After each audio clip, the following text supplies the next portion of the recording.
Josué, capítulo 4, apenas o versículo 19. Subiu, pois, do Jordão o povo no dia 10 do primeiro mês, e acamparam-se em Gilgal, do lado oriental de Jericó. Deixa a sua Bíblia aberta, eu vou orar com você. Meu Deus e Pai, em nome do teu Filho amado, aquele que vive e reina, aquele que morreu pela igreja e ressuscitou, aquele que está sentado à destra do Senhor, aquele que irá galardoar e virá buscar a sua igreja, aquele Senhor, meu Deus, que vai reinar por 1000 anos, aquele Senhor que concede à igreja dons dos mais maravilhosos na pessoa do Espírito Santo.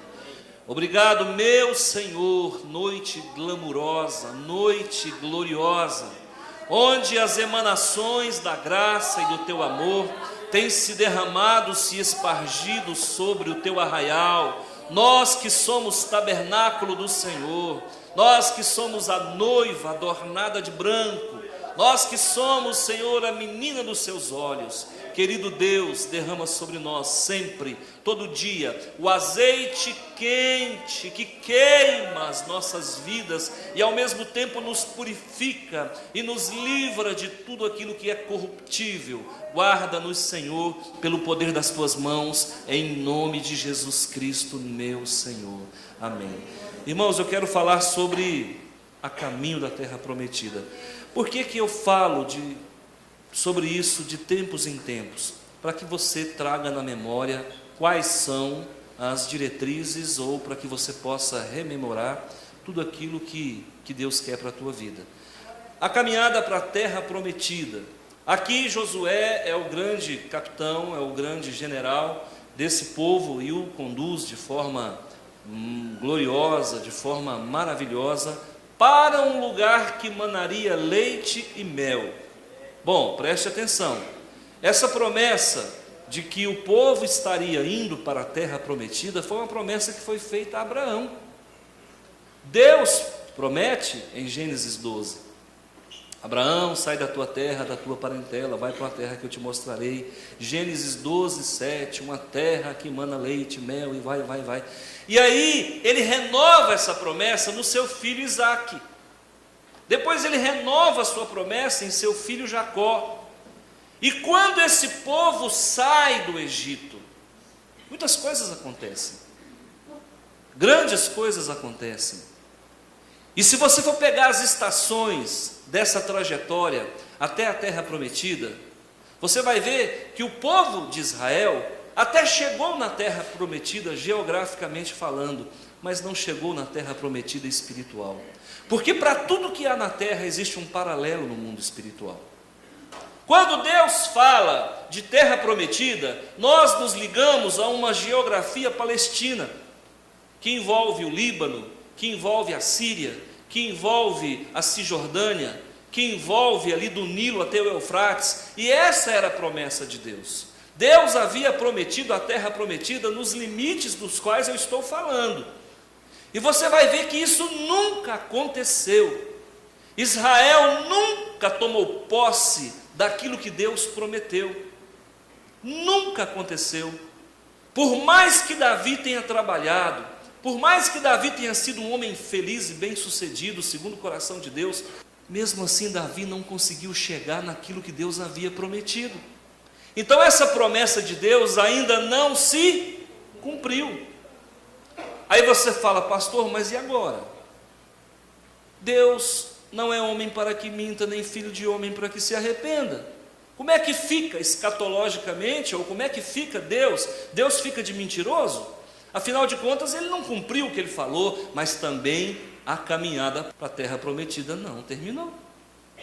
Quem falou que o povo de Israel já chegou na terra prometida? Eles não chegaram. Até hoje eles estão caminhando.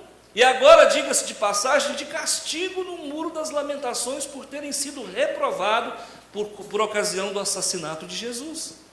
Então esse povo está na berlinda. Eles estão ali alocados junto ao muro das lamentações, diga-se de passagem, sem templo. Porque quem é reprovado tem que fazer a série de novo. E tem 2000 anos que eles estão sendo reprovados. E agora estão lá aguardando a vinda do Jesus que já veio. E agora eles estão aguardando esse Jesus juiz que ainda não veio e que vai vir. Mas o Jesus que salva, cura e liberta, nós já recebemos. Ou não? Amém. O Jesus que transforma, o Jesus que muda a história de um homem, esse nós já recebemos. Mas esse eles não quiseram, porque era pobre, porque era sem poder político, era filho de carpinteiro. Afinal de contas, no mundo aparente, o espírito que move o presente século sabe que é um espírito preconceituoso. E no mundo em que nós vivemos, pobre não tem vez. Mas nós queremos o pobre de Deus. Nós queremos o Rei da Glória, que veio travestido de pobreza, que despiu-se da sua glória para se fazer o nome que está sobre todo nome. Essa trajetória para a terra prometida, para o povo de Israel, não acabou. E para nós também não. Enquanto o povo de Israel busca a terra geograficamente falando, nós buscamos a Nova Jerusalém. Olha o paralelo que há entre a terra de Canaã, que supostamente deveria ser a terra prometida, que mana leite e mel, e que na verdade nunca manou leite e mel. Porque vocês sabem que o que tem manado ali é sangue, muito sangue. Por conta de quê? Por conta do orgulho institucional, do orgulho nacionalista do povo judeu. Isso tem causado sofrimento século após século. Agora, como é que foi essa saída do Egito? Ela foi uma saída fácil? Não, ela foi traumática, foi. Primogênitos e mais primogênitos dos egípcios morreram para que esse povo pudesse sair do Egito. Teve um preço. Deus não conseguiu tirar o seu povo da escravidão sem que com isso derramasse sangue dos primogênitos dos egípcios. Olha que houve todo um pagamento para tirar, ou houve toda uma consequência drástica para tirar esse povo de lá. Sabe por quê? O diabo não quer perder as pessoas. E ele vai até as últimas consequências. Se tiver que derramar sangue, ele vai pleitear o derramamento de sangue, porque ele se julga dono das pessoas. E o faraó personificava a pessoa de Satanás, e o faraó não queria libertar o povo de Deus. O diabo também não quer libertar o povo de Deus, e eu vejo ele prendendo as pessoas em sofismas, prendendo as pessoas, irmãos, a mente das pessoas. Quantos cristãos ou supostos cristãos ainda estão presos a alguma situação e não conseguem se livrar? Mas eu digo para você que hoje eu vou lhe dizer como sair disso. E olha, eu não me comovo com essa história de paz do Senhor e graça e paz, viu? Já foi o tempo que eu me comovia com crente. A pessoa, para dizer para mim que é crente, já tem que mostrar fruto. Chega. Não é porque está profetizando que eu vou acreditar, não é porque carrega uma Bíblia que eu vou dar o meu pescoço para ele. Irmãos, eu quero ver fruto. Pelo fruto se conhece a árvore. Sabe, hoje nós temos muita falsidade, muita mentira no meio evangélico. E chega, eu sou a voz que clama aqui, eu vou falar contra isso. Agora, esse povo sai do Egito, mas já na saída do Egito, eles começam a conhecer um Jesus inclusivo. Quer ver? Para sair do Egito, muitos primogênitos morreram, mas para que o povo hebreu não fosse tocado, o que foi preciso acontecer? A morte. Cordeiro. Cada família tinha que matar o quê? Cordeiro. Estava personificando quem? A pessoa de Jesus. Olha o Jesus inclusivo tentando e começando a trazer o povo para si. Ali Jesus bate o martelo e fala: comecei a nascer. Ali Jesus bate o martelo e falou: olha, a saída de vocês daqui tem um preço. Se por um lado vai morrer primogênito, por outro lado vai morrer eu, que sou o Cordeiro do mundo que tira o pecado. Então, irmãos, você vai ver ali o Jesus nascendo na Páscoa, na Pechá, que é a Páscoa dos hebreus. Ali você vai vendo as famílias sendo protegidas do anjo da morte, porque o sangue do Cordeiro, aspergido nos umbrais, servia de vacina e de blindagem para aquela família. E hoje, pastor, na caminhada para a terra Canaã, para a terra prometida, ainda existe essa simbologia? Existe essa simbologia. Todo mundo que desejar sair do Egito vai ter que lambuzar o portal da sua casa do sangue do Cordeiro. E ao contrário do que muita gente pensa, o sangue de Jesus ainda está sendo derramado. Lá na cruz nós vimos o estancamento desse sangue, mas no mundo espiritual ele ainda impera sobre as nossas vidas. Então saia do Egito, se é que alguém ainda está. Existe alguma área da tua vida que ainda está escravizada? Porque nisso o maligno é expert. Ele escraviza os nossos desejos, ele escraviza as nossas emoções, ele escraviza os nossos pensamentos, ele escraviza o nosso cônjuge, ele vicia o nosso comportamento. E eu digo para vocês, isso é Egito, e do Egito para o Egito nós não vamos mais voltar. Esse povo entra pelo deserto afora, e um deserto de 40 anos, irmãos, haja deserto. E nesse deserto eles encontram com a segunda inclusão de Jesus. Aonde? No maná que caía do céu. O maná que caía do céu também representa Jesus. Novamente eles se encontram com Jesus, o pão da vida. Olha Jesus dizendo, olha, da mesma forma que eu sou o cordeiro que tira o pecado do mundo, eu também sou o pão que te alimenta todo dia. É por isso que você que vem à igreja 2, 3 vezes por semana, tem muito mais condições de dar uma resposta favorável contra o pecado, do que aquele crente que vem uma vez por mês. Percebe? Se você vem mais vezes à igreja, você está mais apto, você está mais preparado. Então, o maná vai cair do céu aqui todos os domingos.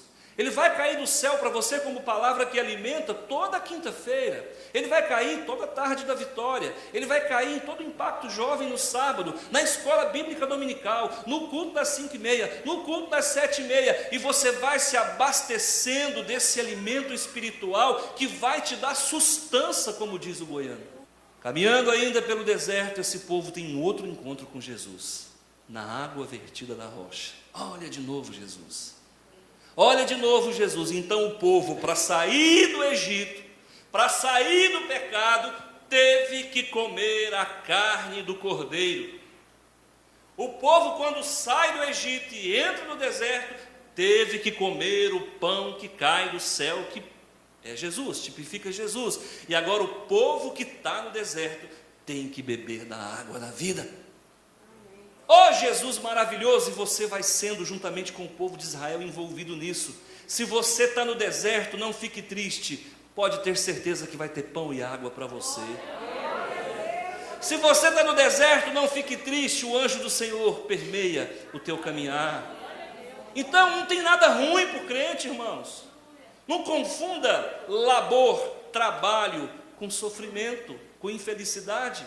Na vida nós teremos aflições, nós teremos trabalho, mas nós, em Cristo Jesus, somos mais que vencedores. Eu gostava muito de um amigo, quando eu era solteiro ainda, que eu falava assim para ele, a gente conversando, ele falava sobre algumas coisas, falava, é difícil? Eu falei, não, é trabalhoso. Ser cristão é difícil? Não, tem um labor, tem um trabalho, tem uma meta, tem um objetivo, você tem que cumprir isso aí. Pois bem, esse povo então, quando chega aos 40 anos, eles estão preparados para entrar na terra prometida, certo ou errado? Certo ou errado? Errado. Ainda não estão preparados. Quando chega no momento de ir para a terra prometida, eles tinham que atravessar o quê? O Jordão. Agora, preste atenção, gente. Há lugares do Jordão que chega a ter 800 metros abaixo de profundidade e depressão. Para conquistar a terra prometida, você vai ter que descer um pouco mais.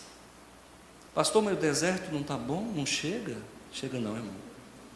Para andar com Jesus, irmão, você tem que descer um pouco mais.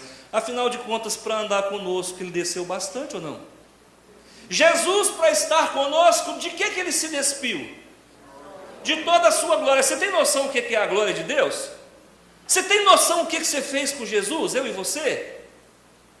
Nós fizemos Jesus ir no banheiro. Quem está me entendendo, levanta a mão. Irmão, você fez Deus ir ao banheiro. Você sabe o que é fazer uma pessoa ir no banheiro? Um Deus que não precisa ir no banheiro. Você fez Deus sentir dor de dente. Você sabe o que é uma dor de dente? Você fez Deus ser envergonhado publicamente. Ele desceu tanto que por você ele foi no banheiro. Ele desceu tanto que por você ele foi agredido. Ele desceu tanto que por você ele andou entre os pecadores. E ele desceu tanto que por você se fez pecador como homem. Agora, nós não podemos descer 800 metros, um pouco mais? Nem assim a gente aprende. Mas eu queria tanto transpor do deserto para a terra prometida sem ter que passar pelo Jordão. Irmãos, preste atenção. Quando você desce um pouco mais, é quando você vê o machado flutuar. Quando você desce um pouco mais, irmão, é quando você vê o Rio Jordão abrir. Quando você desce um pouco mais, é quando você vê o Rei dos Reis e o Senhor dos Senhores sendo batizado como pecador nas margens do Jordão. Então o Jordão, por mais baixo que seja, por mais problemático que seja, é o lugar aonde o milagre vai acontecer. E ele vai abrir para você passar. Sabe qual que é o problema das pessoas? As pessoas não querem se humilhar. Não, eu sou pós-doutor. Você é pós-doutor coisa nenhuma. Porque eu tenho patrimônio. Que patrimônio? Você não vai levar nada. Então preste atenção, nós vamos ter que descer o Jordão. Na descida do Jordão também há purificação para as nossas almas. Quando nós nos humilhamos, irmãos, Deus nos purifica. É a humilhação que nos exalta. Então, prepare-se para descer o Jordão. Se você quer ver Deus operar um pouco mais, porque lá no deserto o máximo que se viu foi queda de codornizes, o máximo que se viu foi coluna de fogo, o máximo que se viu foi nuvem de Deus, o máximo que se viu foi água vertendo da rocha. Mas quando chega no Jordão, muito mais que isso, as águas rápidas, turvas do Jordão se abrem. E aquele rio de 300, 400 metros de largura agora é na verdade uma passarela, é uma via ápia para que aquele povo possa passar a pés enxutos, diga-se de passagem. E aí? Está disposto a descer um pouco mais para galgar a terra prometida? Sim ou não? Quem está indo para a terra prometida, levante a mão. Isso. Quando eles passam pela terra prometida, quando eles passam pelo Jordão, aí eles começam a subida, porque o Jordão, como eu disse, tem lugares que ficam 800 metros abaixo do nível do mar.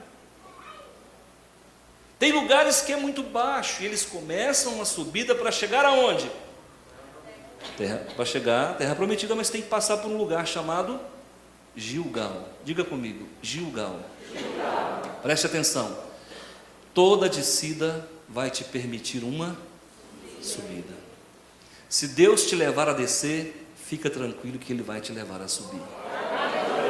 Coloca isso no teu coração. Pastor, eu tenho que ser humilhado? Aquele que for humilhado será exaltado. Humilhação pode até nos trazer vergonha pública, mas o regozijo com Deus é líquido e certo. Amém? Quem está sendo humilhado no trabalho, quem está sendo humilhado na escola, quem está sendo humilhado em qualquer lugar, seja humilhado. Qual o problema? Qual o problema? Aquele que te humilha é que vai ceder o cargo dele, você vai ocupar o cargo dele. Irmão, se você for continuar ali, Deus vai te colocar no lugar dele. Sai que agora é meu servo humilhado que vai sentar. E se Deus não te colocar ali, vai te colocar num outro lugar, melhor ainda. Então o povo de Israel sai do Rio Jordão e começa a subida. E acampa num lugar chamado Gilgal. Todos nós vamos passar por Gilgal. Na trajetória para a terra prometida tem Gilgal. E o que acontece lá, pastor? Lá acontecem coisas fenomenais. O que aconteceu lá com o povo de Israel? Primeiro, em Gilgal eles construíram o primeiro acampamento fora do deserto. Então Gilgal é um acampamento. E nesse Gilgal, você vai ter que voltar várias vezes, como o povo de Israel voltou ali várias vezes. O Gilgal é diferente do Jordão, onde você só passa uma vez. O Gilgal é um local de retorno recorrente. Então o povo acampa ali, e naquele lugar eles fazem algo lindo e maravilhoso. Todas as pessoas que nasceram no deserto serão circuncidadas em Gilgal. Crianças de 12 anos, crianças de dias de vida, jovens com 20 anos, com 30 anos, todo mundo foi circuncidado. Pastor, não estou entendendo nada de nada, o que tem a ver comigo? Amigo, circuncisão significa renovação da aliança. Quem sai do Egito tem que renovar a aliança com Deus. Você aceitou Jesus como Senhor e Salvador, não se esqueça, você vai ter que renovar essa nova aliança todo dia. Como é que funciona isso, pastor?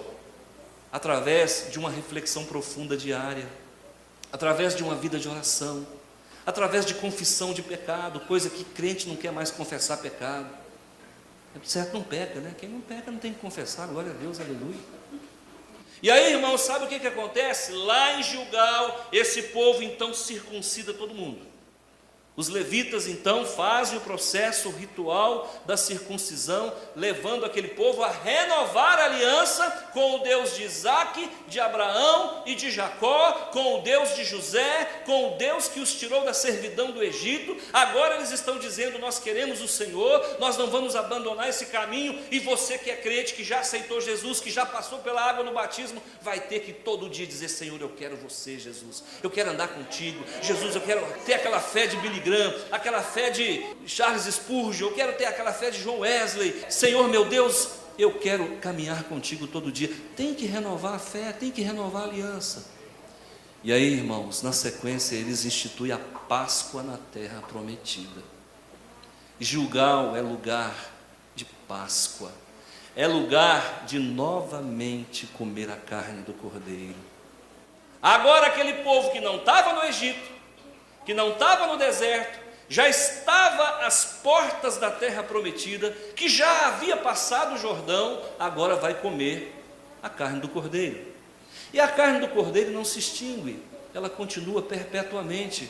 Você tem que comer a carne do cordeiro. E eu te convido a fazer isso todo primeiro domingo do mês, na ceia. Agora, todo dia nós temos que comer da carne desse cordeiro. Nós temos que beber dessa água que verte da rocha. Sabe, nós temos que comer desse pão que cai do céu. Isso é a inclusão de Jesus para as nossas vidas. Então, em Gilgal, você vai ter que aprender a comer a carne do cordeiro. Pastor, o que mais que aconteceu em Gilgal? Preste atenção. Gilgal é lugar de você renovar a aliança e dizer: pecado, nunca mais você vai me ver. É lugar de você renovar a aliança e falar: desejo impuro, nunca mais você vai me ver.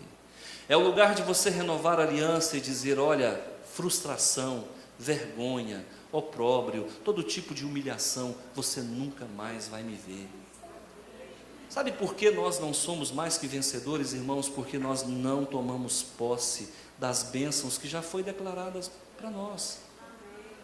O maligno, você está em um determinado lugar, o maligno faz assim, ó. As pessoas correm. A história conta que Martinho Lutero, depois que ele já havia bradado contra a Igreja Católica, e vocês sabem que isso mudou a história. Martinho Lutero conseguiu mudar a história. E 95% das igrejas evangélicas são reformadas. 90% das igrejas evangélicas são reformadas. Se não fosse Martinho Lutero, talvez não teria essas igrejas.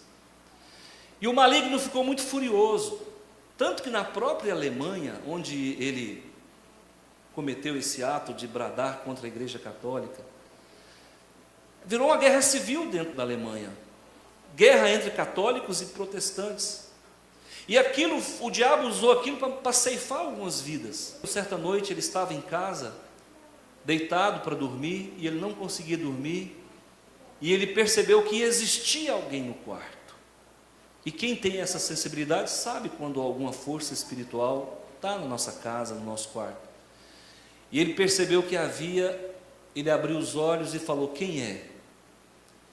E o protagonista Disse: sou eu, Satanás, que estou aqui.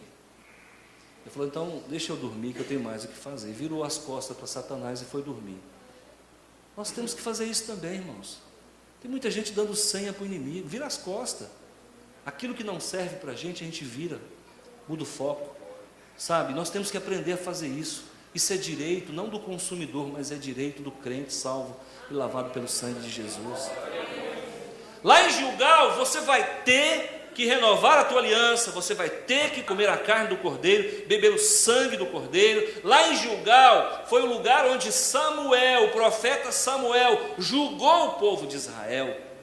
Irmãos, lá em Gilgal é onde Deus vai nos julgar, preste atenção.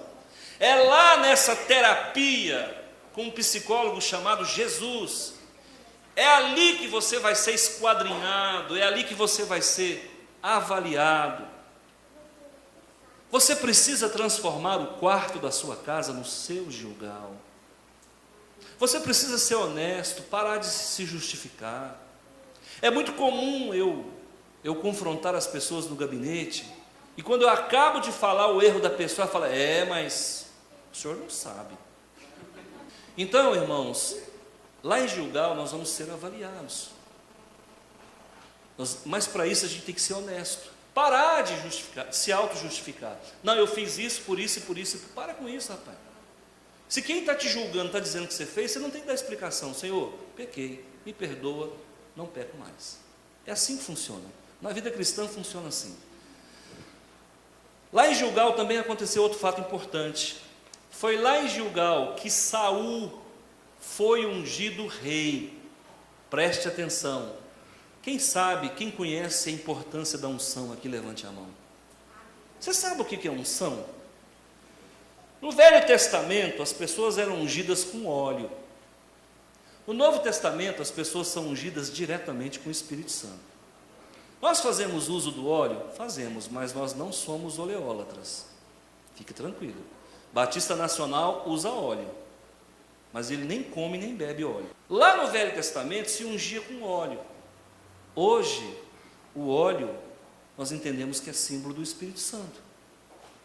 Então, ele tipificava o Espírito Santo. Há momentos que a gente usa o óleo, não é antibíblico, mas é um lugar de unção. Lá em Gilgal, você vai ser ungido para a vitória. Você vai ser ungido para governar. Você vai ser ungido para cantar. Não tem vitória sem Deus. Para com isso. Ah, porque agora eu sou mais do que vencedor. Mas não fideliza não. Não renova a aliança não. Não come a carne não. Não vai lá. Não deixa Deus operar. Vai, carreira solo. Você vê onde é que você vai chegar. Chega em lugar nenhum, irmão. Sansão era o cara. Morreu cego. Morreu cego, para com isso. Tem que ter cobertura espiritual. Tem que ter a mão de um líder sobre a tua cabeça. Para de querer fazer sozinho. Você não vai para lugar nenhum, meu amigo. Você vai andar em círculo. Vai fazer igual Sansão, tocar moenda. É isso que o diabo quer. Ele quer você sozinho, porque sozinho ele vai pisar na tua garganta. Lá em Gilgal você vai aprender a buscar de Deus. E lá em Gilgal você vai aprender a viver em comunidade. Porque aquele povo que chegou em Gilgal e que fez o acampamento, eles tinham que tolerar uns aos outros. E a Bíblia diz: a uns amai, a outros tolerai, e a outros evitai. Tem gente que nós temos que tratar como publicano e pecador. Gente rebelde, chega para lá. Não perde tempo com rebelde, não. Outra coisa aconteceu em Gilgal. Gilgal foi onde Davi voltou a tomar posse do governo. Por quê? Porque o seu filho Absalão usurpou o trono de Davi, gerou uma guerra civil dentro de Israel, e o Absalão foi assassinado por Joabe. Quando ele fugia do exército de Davi, o cabelo dele engarranchou numa trança de cipó, e o cavalo foi e ele ficou. E Davi havia pedido a Joabe: não mata meu filho não, que ele era pai, mata meu filho não. Joabe não pensou duas vezes. Quando chegou, que encontrou Absalão de pendurado pelo cabelo numa árvore, ele cravou ele de facada, matou. Com isso, Absalão morrendo, a guerra civil se extingue e Davi volta a governar. Mas aonde foi que Davi foi reconstituído novamente como rei? Em Gilgal. Preste atenção. Talvez você está perdendo a guerra. Talvez a coisa está difícil. É lá em Gilgal que o Senhor vai te reconduzir de novo. É o recomeço, é o virar da página, é a nova chance que o Senhor te dá. Gilgal é o lugar de você recomeçar a tua vitória. Amém? Então entenda isso, a história se repete, o que nós estamos vivendo já aconteceu. Será que essas coisas estão na Bíblia só porque Deus não tinha o que fazer? Aqui no céu hoje está um paradão, deixa eu escrever alguma coisa aqui para esse povo. Funciona assim não, irmãos. Tudo que está aqui se aplica à nossa vida. Você quer andar em derrota? Faz tudo o contrário do que eu estou falando. Você vai ver o que é dificuldade, nada vai fluir na tua vida. Você vai montar um projeto, não vai virar, o teu casamento não vai virar, a tua fé não vai virar, porque você é um rebeldão, pós-graduado. Gilgal é o lugar que todos nós vamos passar, repassar várias vezes. Pastor, como é que funciona então para chegar na terra prometida? Funciona assim. Eu não sei em que nível você está. Pode ser que tenha alguém que não saiu do Egito aqui? Pode. Pode ser alguém que está vivendo no deserto aqui? Pode. Pode ser alguém que está descendo ao Jordão? Também pode. Pode ser alguém que está subindo do Jordão? Pode. Pode ser alguém que está em Gilgal? Pode. Pode ser alguém que já chegou na terra prometida? Não. Todo mundo que está aqui não chegou ainda não. Porque o dia que você chegar na terra prometida, você já foi, eu já fiz seu culto. É ou não é? Chegou não, filho. Ou que alguém está... Espera aí um pouquinho aí. Porque se tiver alguém aqui que já está na terra prometida, eu já vou correr, porque já tem uma manifestação sobrenatural aqui. Então preste atenção, em algum lugar desses 5 estágios você está. E a pergunta que eu faço é, quem está no Egito? Quem é que está no deserto? Quem é que está aqui descendo o Jordão? Pastor, eu preciso me humilhar mais. Eu não sou humilde. Se você está dizendo que não é humilde, você já está começando bem. Porque mentiroso é aquele, pastor, eu sou humilde, eu sou uma pessoa tão humilde, é nada. Você já começou mentindo, além de não humilde, você é mentiroso. Quem é humilde não fica falando que é humilde. É igual a pessoa que chega para o outro e fala assim, eu vou te perdoar porque eu sou bom, viu? É bom nada, rapaz, você gosta de pisar nos outros. Não, porque você lembra quando eu te ajudei, você chegou aí porque eu te ajudei, né? Ajudou e agora está atrapalhando, né? Quem é que está em Gilgal? Gilgal é o lugar mais importante. Para relembrar, você tem que renovar a sua aliança. Você está achando que você casou, você não tem que renovar a aliança, não? Quando você chega para sua mulher e fala assim, Chérie, mon amour, je t'aime, mon amour. O que você está fazendo com ela? Renovando a aliança, amigo. Você chega para ela e fala, I love you. O que você está fazendo? Renovando a aliança. Quando você fala, eu te amo, vida minha, você está renovando a aliança, amigo. Então nós vamos ter que renovar essa aliança também com Deus. Não por Ele, porque Ele não volta atrás, mas por nós que esquecemos do compromisso que nós temos com Deus. Lá, você vai ter que comer do pão e comer da carne. Você vai ter que se alimentar. A palavra alimenta sim ou não? Sim. Claro que alimenta. Fica 3 dias sem ler a Bíblia para você ver. Fica só o bafo, irmão. Fica totalmente fragmentado, desnutrido, raquítico, anêmico. Então tem que ler a palavra. Tem que comer a Bíblia. Ou é lá em Gilgal que você vai ter um recomeço na tua história. É lá que as pessoas vão ver você dar a volta por cima. Amém? Dá para fazer essa caminhada com Jesus? Dá para beber água da rocha? Dá para comer a carne do cordeiro? Dá para se alimentar do pão da vida, da água da vida? Amém? Quer entrar na glória? Passe pelo portal chamado Gilgal.